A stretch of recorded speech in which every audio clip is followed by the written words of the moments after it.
your customer-centric culture is largely related to your workplace culture. So actually, if you were looking at a culture that was quite toxic and that was quite difficult and people were not aligned in terms of the business, that's very different to an organization that just isn't customer orientated, but could be a really good place to work. So if you're coming from a position where actually culture is great, but you want to be more customer centric, then you're looking at maturity levels, then I would say that the biggest, most exciting challenge would be starting from scratch.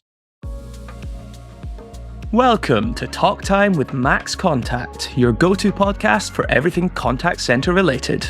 Join us as we dive into the incredible world of contact centers and explore the latest trends, innovative strategies, and cutting-edge technologies that are reshaping customer interactions. In each episode, we're joined by industry experts to share their practical insights and advice to elevate your contact center performance. Whether you're looking to enhance operational efficiency, improve team management, or understand the impact of AI in contact centers, you're in the right place. Welcome to another episode of Talk Time with MaxContact. I'm Sean McIver, your host. In this episode, I'm talking to Leonie Williams, current co-founder and director of the Customer Service Solutions Group. Since 2006, Leonie's been there for customers of huge hotel chains, including Hilton and IHG, before expanding into many other sectors. She's here to talk about customer service culture, the importance of both employee experience and customer experience, a really important topic.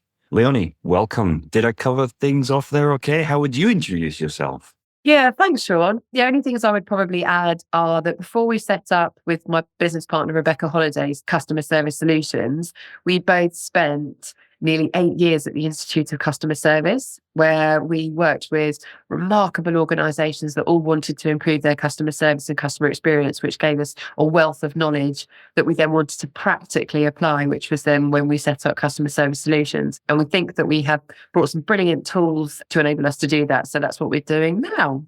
Amazing. And we'll come on to some of those tools in a little bit, I hope, because I was reading in my preparation for this conversation, I was like, oh, that's interesting. So I'm looking forward to unpacking that with you. Before we do that, I want to just rewind just slightly and just unpack your CV, if you like. Not quite CV, but I just want to unpack your background, because the more I read into it, the more I read back. Actually, you've been involved with customer experience for 20 odd years, and you've had quite critical roles at a number of businesses. I guess my first question to you is maybe quite a specific question, but I think it's really interesting.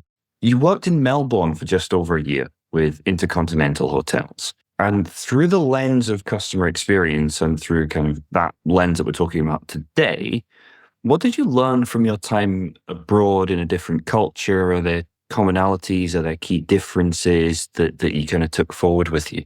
Really interesting question, actually. I guess going back through the CV, yes, you're right, 20 years seems like a long time now, but I started working in all sorts of different customer-facing roles. I even worked in an Indian restaurant back in the day, and it was so much fun. And then, I got the opportunity to work in Melbourne, and what I was thinking was that it was going to be culturally very different. But actually, I worked for such an amazingly customer-centric organisation that was so good, even with their 4,000 hotels, and you don't even want to know how many employees that is, about standardising the employee experience and the customer experience across all of the different small business units. It was just remarkable how you felt that you had just moved from Heathrow, where I used to work, into Melbourne. It was a really, really smooth transition, and everybody was kind of still IHD'd.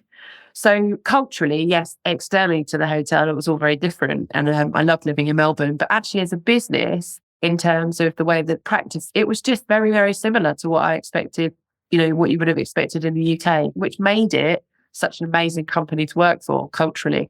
That's incredible. And it must be incredibly difficult for a company of that size to establish and sustain and have continuity of that culture. It's an interesting one, actually. And I think I was really spoilt by potentially working for two of the biggest hotel chains in the world, and that were two of the biggest customer-centric organizations in the world still now.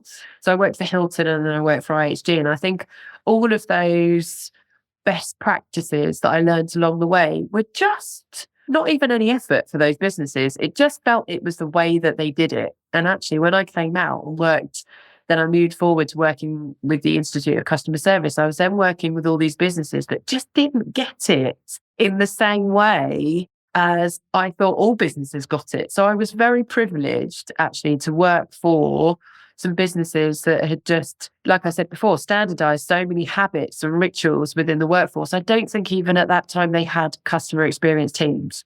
I think that everybody was just so in tune with their role, how important the customer was, what the overall purpose of their role in the organization was. I think that people just got it.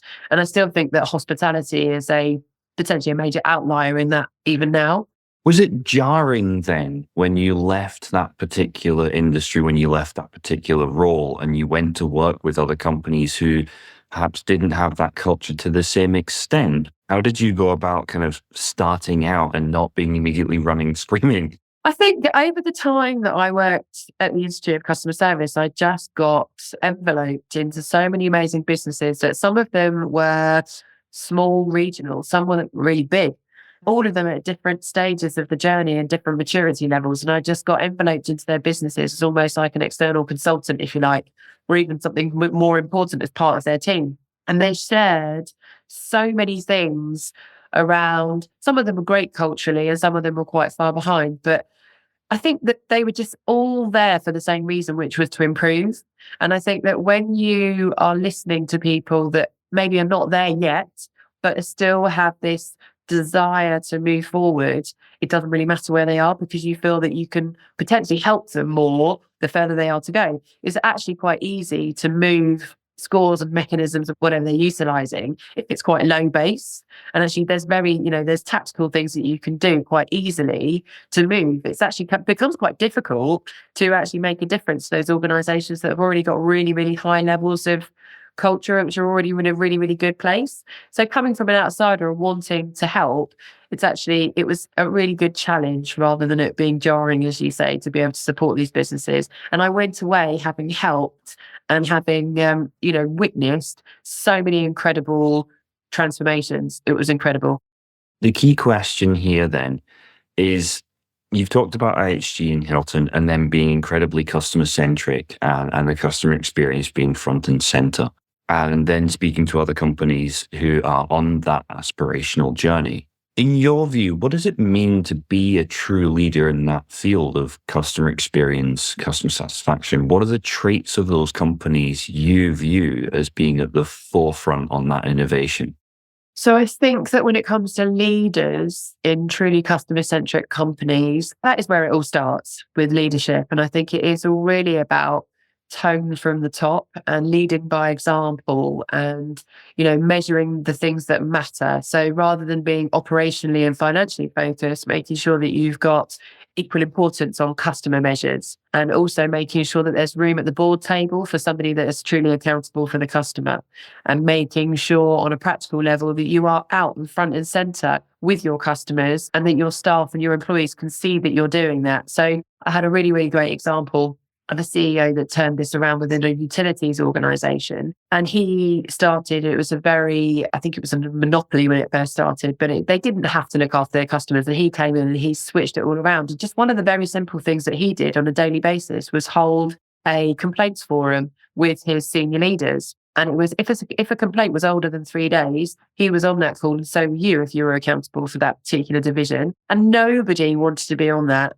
So everybody then swiftly started sorting their complaints out. So that's just one live example, I guess, as a leader that puts themselves front and center within the business and that's where the tone from the top and the magic happens. That's incredible. Props to that particular individual for the initiative. That's fantastic and a really good example, actually. On the flip side of that, I've certainly seen or heard of stories where companies have clear aspirations of wanting to be customer-centric operations, and yet it tends to be the first thing that falls by the wayside. There is a perception, or there's historically been a perception, that the customer experience is kind of a nice to have, a bit of a fluffy. How do you ground that in the real world and ensure that, as you said, you've got that seat at the board table and it's not the first thing that's forgotten about when things get tough? Yeah, and you're right. I've seen it many, many times before where in times of struggle, in times of crisis, people revert back to the things that they're comfortable with, which generally isn't the customer experience. Customer experience is a tough one because actually, if you do it right, then short term, you get savings, but you don't necessarily get growth. And it's difficult to get an ROI on it. But I think that what I suggest and what I do when I'm talking to leaders and I'm trying to get buy-in is talk to them in a language that they understand. So talk to them about cold, hard facts, about what it's going to cost you if you don't invest. Maybe what the financial returns could be if you do. It's slightly more difficult, but what is going to happen if you don't? So there was an example. I worked with another organisation a while ago, and every complaint that they had was costing them £2,000. So when they worked out what their cost to serve every complaint was, it soon adds up. And actually, if you sorted out your complaints and your customer experience in that respect, you could probably afford to actually budget against doing some proper customer experience work. So I think it's about really, really hammering home those nuts and bolts that they understand, and actually thinking about not necessarily just the financial implications of not getting this right, but it's also what's the impact on your staff when you're having, the same problems and you're not looking at your root cause and things like that, or you're not allowing them to continuously improve. It's detrimental on staff as well. So you get more attrition and you get less empowerment. And so I think that it's looking at cold, hard costs. That makes sense. And I like the way that you contextualize that through the point of the example of the complaints and the cost of that complaint, putting it in those terms. I think that's a really good point. I guess off the back of that, you talked about, you worked for the hotels, that you were leading customer centricity before it was a thing. And I think that's fair to say. The explosion of customer experience and the focus on customer centricity has only really gained traction in more recent years. It's been there for longer, but it's taken a while to get going. How has the culture of customer service evolved over the years? And what are companies doing now that they maybe weren't even speaking of 20 years ago? So I'd love to say that it's evolved massively since then. So when I first started working with, I guess, less customer focused or orientated or centric or whatever you want to call it, it was quite clear at the time that customer service was responsibility of, that department down the hall. So I think in terms of that, I think that the perception has changed somewhat, that everybody in some way, shape or form is responsible for servicing internal or external customers. I think that is a change that I have seen. I think the need and the desire to be more self-serve orientated was a big thing, I would say, about 10 years ago. I was talking to organizations then about how do we have better conversations with our customers if we just take away some of the less complex, more mundane stuff, and how do we start having more decent conversations? So at the time, for some organizations, it wasn't about necessarily putting in self-serve so that we could remove jobs. It was very much putting in self-serve for those low-level interactions so that then employees could have really deep and sort of meaningful conversations where the opportunity was more complex. That was around 10 or so years ago. And I would say that ever since the evolution of things like portals and the ability to have an app for things, those sorts of things have just evolved. And with the introduction of more tech, you take away checks and you introduce backs. And so all of those things have just been evolving over time, but it still hasn't removed the need for a human even close to where I think people thought we were going, and probably even saved even half the amount of money that people thought they were going to save. So I think that the introduction of self-serve and the perception of people is that they want to do things more self-serve. I think that people potentially don't want to actually speak to humans. And I think for the most part, they want it least effort, least contact. So therefore, when they are talking to humans, they absolutely want the best interaction that they're going to potentially have. So I think the self-serve and this perception change that most people do have dealings with the customer, whether they are indirect or direct, I would say have been the biggest changes I've seen. Hope you're enjoying the conversation so far. If you're finding it valuable, we've got something special for you. Check out our latest industry report, a free resource filled with data-driven insights directly from the contact center landscape, created for contact center leaders looking to stay ahead of the curve. Find out more information via the link in this episode's resources.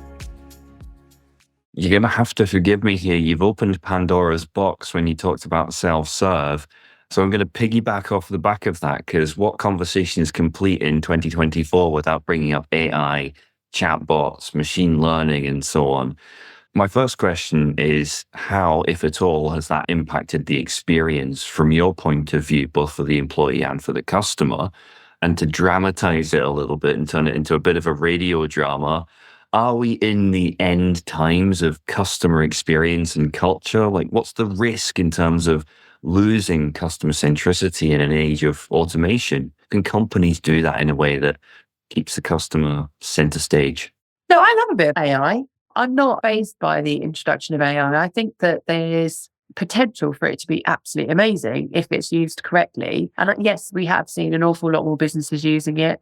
And, even at an individual level, I'm a big fan of ChatGPT, but I think it's about using it correctly. We all see things on the media where it's not working as well as it maybe should do. And I think we need to take into consideration that actually maybe it's not as advanced as people think it is, and not necessarily always rely on it.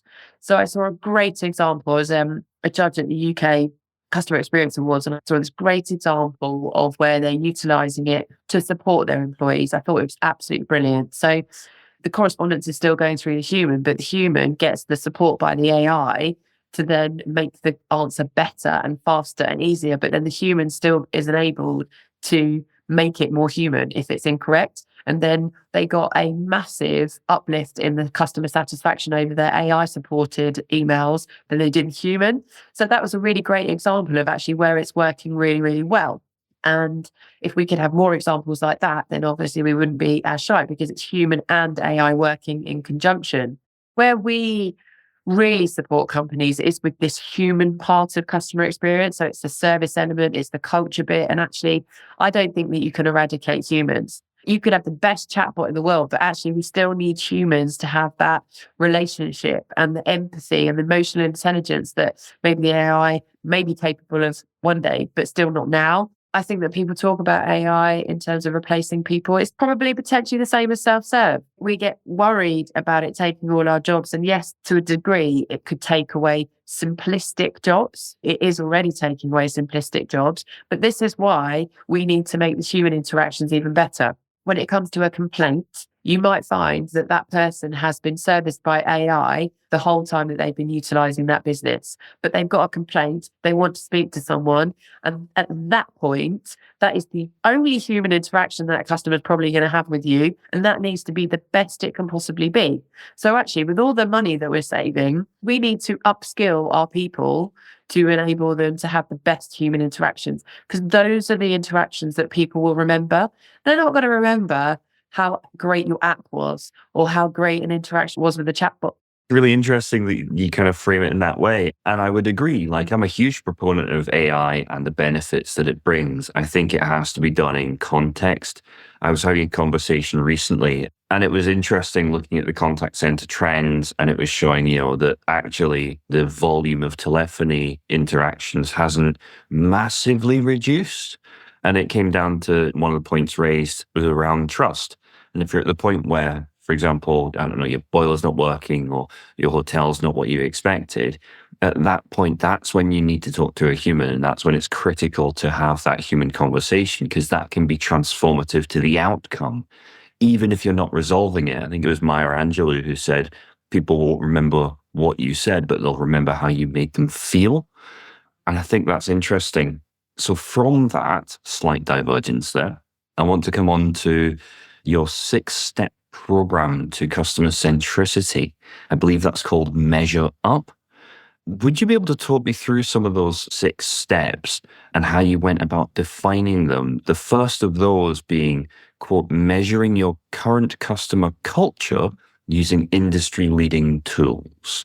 So we put these 6 steps together. You kind of have to think about it as almost like a figure of 8. So you go through the program and you go through your 6 steps, but it also leads you back to almost like redefining where you are now. And then you go through the steps again, because culture is one of those things that just takes constant fueling. It's not that you get to the end of the program and, we're all sorted with our culture now, we can all go home. It takes constant work and constant momentum to keep it going. So we created a 6-step approach so that we could help businesses to keep that momentum going. And actually, the define part, which is kind of utilizing the tool to measure where you are now, gives you an opportunity to get the employee voice. So it gives you the opportunity to ask your employees what they think about your current service provision and how customer-centric you are. And you can then benchmark against other great customer-centric organizations, but it gives you a line in the sand and it gives you an opportunity to really understand where you are right now and what you need to do to move forward strategically.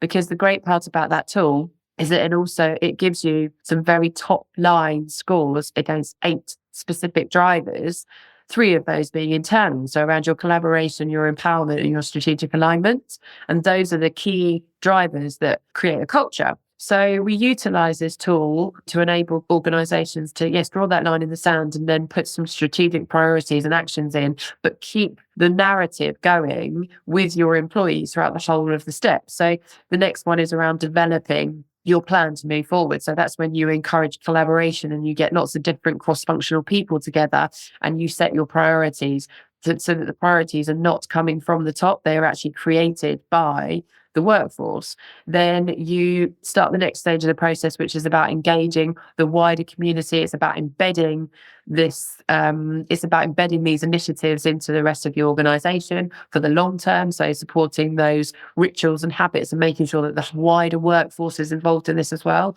And then you get to a point where you're obviously enhancing many of the things that you've already got in place. And then obviously you're getting to the point where you're in sustain, which is where we teach you to utilize these tools that we've got within our toolkit to be able to run with it yourself. So we put these 6 steps together as almost like a framework that organizations can use. So they've got points at which they know which employees they need to bring in, who they need to lean on, what a project looks like. And then we underpin that with other training, which might be things like customer journey mapping or other initiatives that they've already got in place. This isn't ever about reinventing the wheel. This is about determining what they've already got in-house in terms of great stuff in their culture and then weaving the customer into it.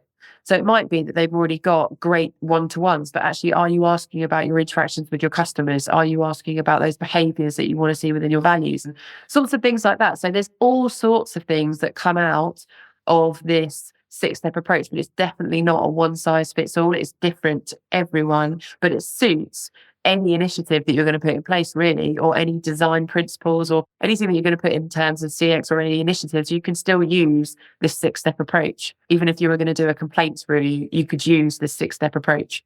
So a couple of questions that come up off the back of that then. One of the points that you mentioned was around kind of supporting the teams and ensuring that it's prioritized and that you retain focus.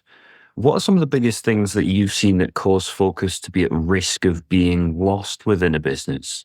To be honest, I see it and I hear it more so than I would want to admit, but it is the embedding part of any initiative or any sort of cultural transformation. Cultural transformation can take a really long time, and lots of organizations will have a great idea and they'll put initiatives in place and they all sound all great, but then or even training, say for example, they might have a training mechanism to support their initiatives and their overall strategy for this transformation, but the training is like a one-stop shop, one day, and then everyone just goes back to doing what they were doing before. So that's just one example of how things just don't then get embedded, and then people become skeptical about the change. And then you get into this cycle of things haven't been embedded. So then you go back to the beginning and then you reinvent something else and you try to embed something new and then it doesn't work again. So it's this perpetual cycle that organizations are getting themselves into where their employees then don't even invest in it because they're then skeptical about it going nowhere. So training is one example of that. Another example is where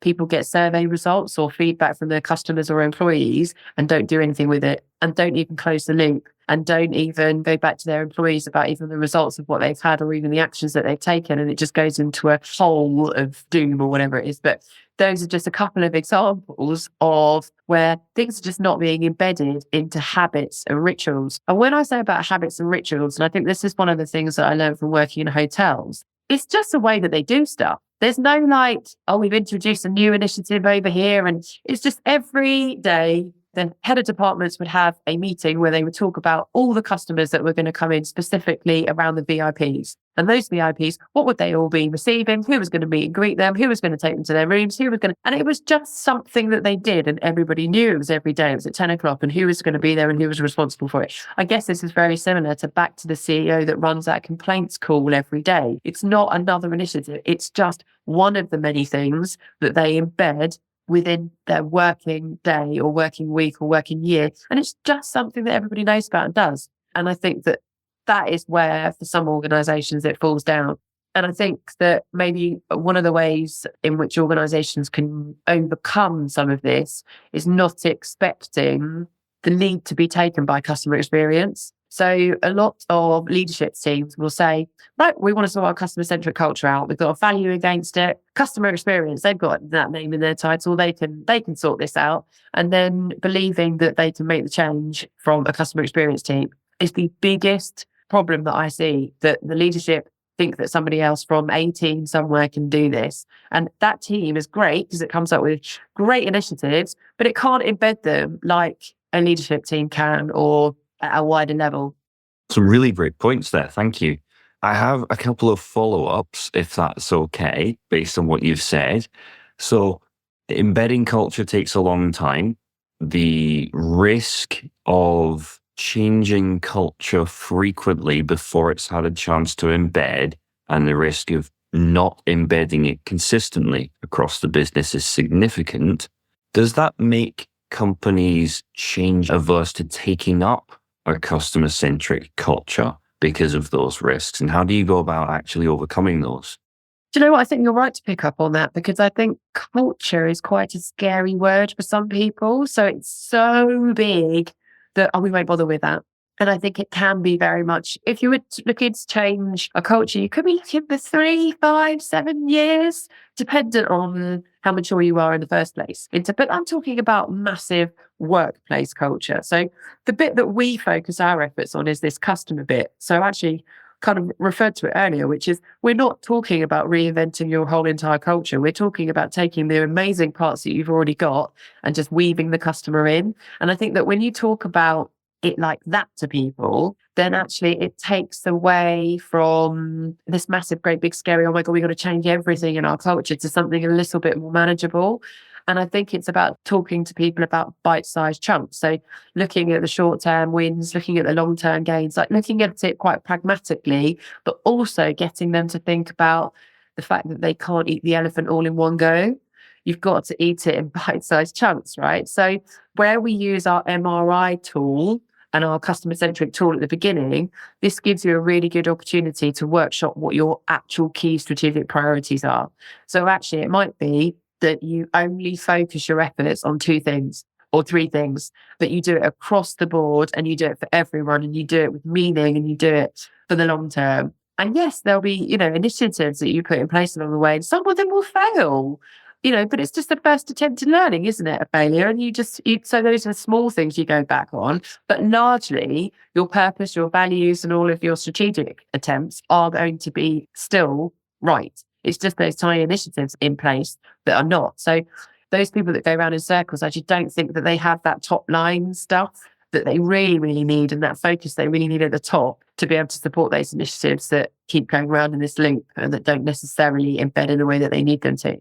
I like the way that you've framed this whole conversation. I think it's been a really interesting way of doing it. And the examples you've given, you may have noticed I was typing while you were talking there. I was absolutely still listening because I was trying to find a word, and I was trying to find the word that's the antithesis of microaggressions, and it's microaffirmations. It's those microaffirmations that collectively begin to turn the wheel in terms of culture. And I really like that the examples you've given are those microaffirmations or microvalidations. It's a really interesting way of framing it. One last question before we unfortunately run out of time. I just wanted to ask, is it easier to work from scratch or from, quote, almost there in terms of the customer culture? Are the challenges different, or is it still, not to trivialize or oversimplify, but is it still just a case of ensuring that what we've spoken about is in place, regardless of where on that journey you're at? I guess I put a question back to you because your customer-centric culture is largely related to your workplace culture. So actually, if you were looking at a culture that was quite toxic and that was quite difficult and people were not aligned in terms of the business, that's very different to an organization that just isn't customer orientated, but still could be a really good place to work. So if you're coming from a position where actually culture is great, but you want to be more customer centric and then you're looking at maturity levels, then I would say that the biggest, most exciting challenge would be starting from scratch. So I mentioned it to you before, like you can show way more value in terms of putting quite simplistic things in and getting a massive result quicker than you can. I used to work with an organization that would get CSATs of 99. Where do I help you? It's really tough to stay at that level. So it's much, much easier and much more, I guess, satisfying in terms of an achievement to make, to see that you've shown value and moved the needle. But that's coming from a workplace that is already in a good place and you're just weaving the customer in, right? If you've got a workplace has got a, potentially toxic culture to start with, it's really, really tough. And that's why it's going to take an awful lot longer, because you've got these trust elements and reputational elements and all of the benefits and all of that sort of stuff that you've got to take into consideration. So we don't come at it from that perspective. We very much come at it from how do we make this easier and more manageable from your customer's perspective, so that you then don't have to spend all this money on initiatives because everyone just gets it. What a way to end our conversation. Everyone just gets it. I love that. It sounds so simple, but the journey and conversation we've been on to get to that line has been really, really interesting. I cannot thank you enough for joining me today, Leonie Williams. It's been an absolute pleasure to talk to you. Hopefully I'll speak to you again in the future. It's an absolute pleasure to meet you. Thanks for everyone for listening. We will catch you next time. Thank you very much. Thank you for tuning in to Talk Time with MaxContact. We hope today's discussion has sparked new ideas to help you advance in your contact center. To learn more about any of the topics discussed in this episode, visit www.maxcontact.com.